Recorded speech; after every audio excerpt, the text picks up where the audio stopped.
পাপমোচনী একাদশী 2025 সালে মার্চ মাসে পালিত হচ্ছে। তবে বিভিন্ন পঞ্জিকা ও সম্প্রদায়ের মধ্যে এই একাদশীর তারিখ ও পালনের সময় সম্পর্কে যথেষ্ট পার্থক্য দেখা যায়। একাদশী তিথি মঙ্গলবার 25শে মার্চ 2025, 11ই চৈত্র 1431 বাংলা।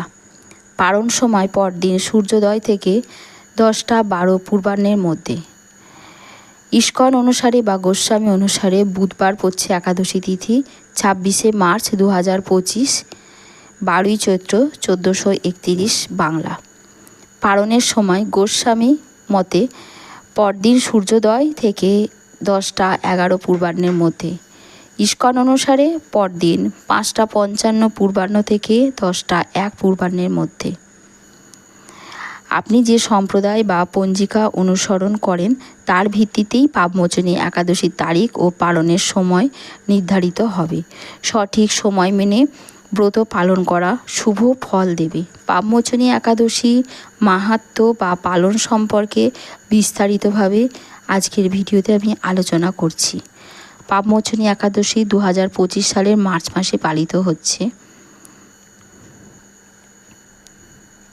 পাপমোচনী একাদশী ব্রত ও পূজা পদ্ধতি কিভাবে করবেন। পাপমোচনী একাদশী পালন করলে জীবনের সমস্ত পাপ নাশ হবে, মোক্ষ লাভের পথ সুগম হবে।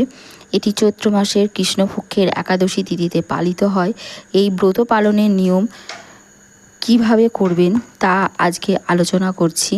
একাদশীর আগের দিন দশমী তিথি শুদ্ধভাবে স্নান করবেন এবং নিরামিষ আহার গ্রহণ করবেন। রাতে সাত্ত্বিক চিন্তায় ও ভগবানের নাম অনুসরণ করে বিশ্রাম নেবেন। একাদশী তিথিতে ব্রত পালন কিভাবে করবেন। ব্রহ্ম মুহূর্তে উঠে গঙ্গা জল বা বিশুদ্ধ জল দিয়ে স্নান করবেন। শুদ্ধ পোশাক পরিধান করে সংকল্প গ্রহণ করবেন। আমি পাপমোচনী একাদশী ব্রত পালন করছি, হে নারায়ণ, আপনি আমার ব্রত গ্রহণ করুন এবং পাপ থেকে মুক্তি দিন। ঘরে একটি পরিচ্ছন্ন স্থানে শ্রীহরি বিষ্ণুর মূর্তি বা চিত্র স্থাপন করবেন। ধূপ দীপ চন্দন ফুল ফল দিয়ে বিষ্ণুর পূজা করবেন। ওং নমো ভগবতে বাসুদেবায় এই মন্ত্র জপ করবেন। তুলসী পাতা দিয়ে শ্রীহরিকে ভোগ নিবেদন করবেন। দিনভর ভগবানের নাম স্মরণ ও একাদশীর মাহাত্ম্য পাঠ করবেন। একাদশীর বিধিনিষেধ কিভাবে পালন করবেন। অনাহারে বা উপবাসে থাকলে সর্বোত্তম ফল পাওয়া যায়। তবে ফল দুধ ও নিরামিষ আহার আপনি গ্রহণ করুন।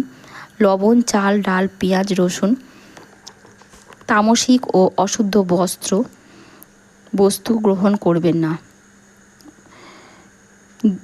মদ গেঁজা ভান বা এই সমস্ত পেঁয়াজ রসুন আমিষ খাবার খাবেন না।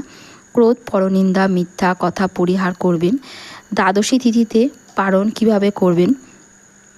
পালন করতে হলে দ্বাদশী তিথির প্রাতঃকালে শুদ্ধভাবে স্নান করুন। শ্রীহরিকে নৈবেদ্য নিবেদন করে ব্রাহ্মণ বা দরিদ্রকে দান করুন। এরপর নিরামিষ আহার গ্রহণ করুন। পাপমোচনী একাদশীর মাহাত্ম্য। এই একাদশীর উপবাস বা পুজো করলে জীবনের সমস্ত পাপ নাশ হবে, পরলোকে শুভ ফল লাভ হবে। আপনি যদি এই একাদশী তিথির কাহিনী আরও বিস্তারিতভাবে জানতে চান তবে আরও পরের ভিডিওতে এই নিয়ে আমি আলোচনা করব। বন্ধুরা আপনারা সঙ্গে থাকবেন।